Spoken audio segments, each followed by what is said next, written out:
Good morning everyone.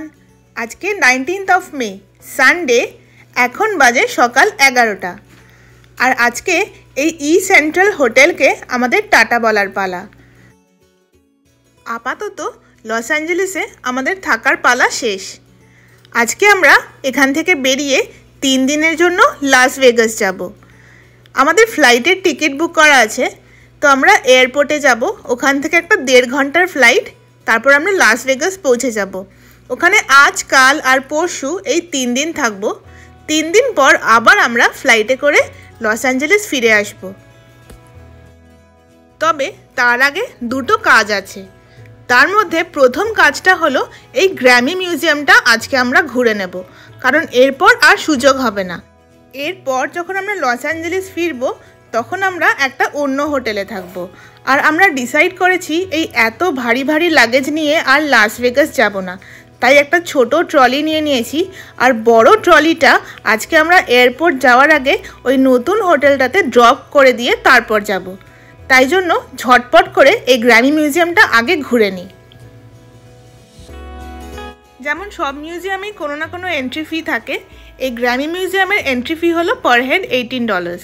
তবে একটা ব্যাপার আছে, একবার টিকিট কাটলে 24 ঘন্টার মধ্যে ঘুরে যতবার খুশি এখানে আসা যায়। তবে আমাদের আর সেই সুযোগ হবে না, কারণ আমরা তো চলেই যাব। বরং এইবারেও আমাদের হাতে সময় খুবই কম, তাই ঝটপট করে দেখে নিচ্ছি। এইখানটাতে সেরকম কিছুই নেই। এই স্টিকারগুলো ছোটোবেলায় কিনে আমরা সুইচ বোর্ডে লাগাতাম, আর লাইট অফ করলে তখন জ্বলতো। আর কিছু মাস্ক রয়েছে, সুভেনির আইটেমস আর কি। এগুলো সবই সুভেনির আইটেমস। তবে এইসব আমরা এখন আর কিনবো না, কারণ অলরেডি আমাদের কাছে প্রচুর লাগেজ আছে। আর আজকে তো আমাদের লাগেজ একদম প্যাকও হয়ে গেছে। এইখানটাতে আর দেখার কিছু নেই। এবার যাই উপরে, যেখানে আসল মিউজিয়ামটা রয়েছে। এই গ্র্যামি মিউজিয়ামটা 2008 সালে তৈরি করা হয়, যারা গ্র্যামি পেয়েছেন তাদেরকে সম্মান দেওয়ার জন্য। আর এই গ্র্যামি ওয়ার্ডটা কোত্থেকে এসেছে জানো? গ্রামাফোন থেকে। সঙ্গীত জগতের একটা অত্যন্ত সম্মানজনক অ্যাওয়ার্ড হচ্ছে এই গ্র্যামি অ্যাওয়ার্ড। আর সেই গ্র্যামি অ্যাওয়ার্ডের রেড কার্পেটে বড় বড় সব সিঙ্গার্সরা কে কী পরে এসেছিলেন অ্যাওয়ার্ড কালেক্ট করার সময়, সেগুলো এখানে সমস্ত ডিসপ্লে করা রয়েছে। এই দেখো, এই জিমি জ্যাম বলে বিখ্যাত পপ সংরাইটার এই হ্যাট আর এই শু বিভিন্ন গ্র্যামি রিলেটেড অনুষ্ঠানে পরেছিলেন। এই ভদ্রলোকের এই ড্রেসটা তো দেখালাম, ঢুকতেই রাখা ছিল, তার সাথে উনি এই শুটা পরেছিলেন। সমস্ত কিছু এনারাই গ্র্যামি মিউজিয়ামকে ডোনেট করে দেন, যাতে ওরা ডিসপ্লে করতে পারে। আর এখানে রাখা রয়েছে জর্জ হ্যারিসনের সাথে বব মার্লির এই ছবিটা, যেটা রক্সিতে মার্চ 26, 1976-এ তোলা। Bob Dylan visited actress and singer songwriter Ronnie Blakley. এটা আগস্ট 18, 1976-এ। এই যে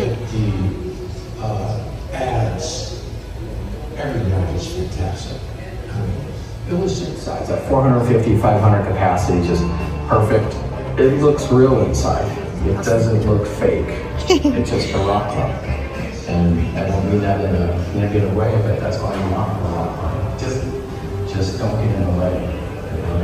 It doesn't have any fixtures that are obnoxious. It's just a great place. Lets the artist be the star. It's music first. You don't get to the quality of the PA that seriously. You don't get to the quality of the dressing room. Maybe having one girl get a doctor backstage. সবাই বিভিন্ন সময় যে perform করেছেন, যারা যারা Grammy awards পেয়েছেন, এই যে actually made a difference to whether it was a game one wanted to do or a game where it was the best you could get. Putting the stage in the water and not having it straight on. Coming here. এখানে এই Roxie থিয়েটারের কথা বলেছি। এই ফ্লোরটা হয়ে গেছে, এবার পরের ফ্লোরে যাচ্ছি। আমাদের একটু তাড়াতাড়ি করতে হচ্ছে, কারণ আমাদের ফ্লাইট আছে তো।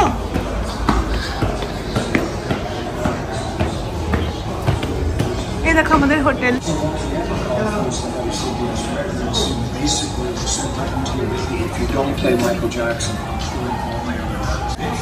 Red and black leather jacket, Michael Jackson এটা পরেছিলেন।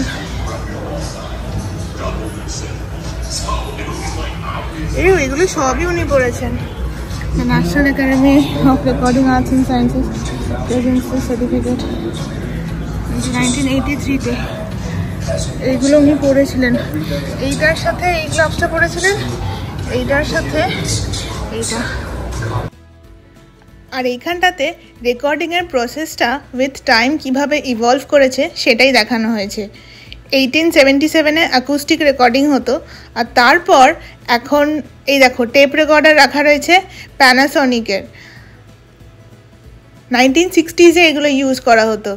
আর এই ক্যাসেটগুলো ছোটোবেলায় এগুলো দেখেই আমরা বড় হয়েছি, এখন সত্যি এগুলো মিস করি। এই গুগলে টাইপ করে গান শুনতে খুব একটা কিছু আনন্দ পাওয়া যায় না, ক্যাসেট টেপস। আর তারপর এই দেখো চলে আসলো সিডি। 1980s-এ কম্প্যাক্ট ডিস্ক এলো।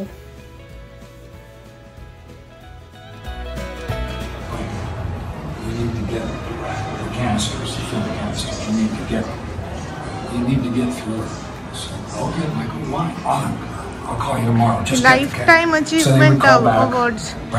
এই যে এখানে সব সেভ করা রয়েছে, presented to Henry. Michael called again. এই যে Audrey Hepburn. Why? I said, well, you know, Bela Lugosi, who played Dracula, was a very এর পরের পুরো সেকশনটা শাকিরার ওপর। শাকিরার সমস্ত জীবনের মাইলস্টোনস, দারুণ দারুণ সমস্ত ফেমাস গান, উনি কোন কোন কান্ট্রিতে গিয়ে পারফর্ম করেছেন, কি জামা কাপড় পরেছেন, ওনার ইউজ করা বিভিন্ন রকমের গিটার, উনি কি সমস্ত সমাজের জন্য, সমাজের উন্নতির জন্য কাজকর্ম করেছেন। উনি অনেক আন্ডার প্রিভিলেজ বাচ্চাদের জন্য প্রচুর কাজ করেছেন। সেই সমস্ত কিছু নিয়ে এই পুরো সেকশনটা।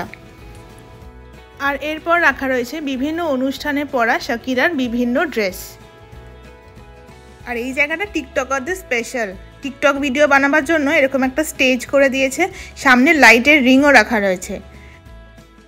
আর এরপর রাখা রয়েছে শাকিরার বিভিন্ন স্পেশাল অনুষ্ঠানে ব্যবহার করা golden crown, golden dress, golden জুতো আর গোল্ডেন গিটার। এইটা উনি ব্যবহার করেছিলেন 2018-এ ওনার এলডোরাডো ওয়ার্ল্ড ট্যুরে। পুরো সেকশনটাই ওনাকে ডেডিকেট করা, মানে বুঝতেই পারছিলাম উনি কত বড় একজন সেলিব্রিটি ইউএসএ।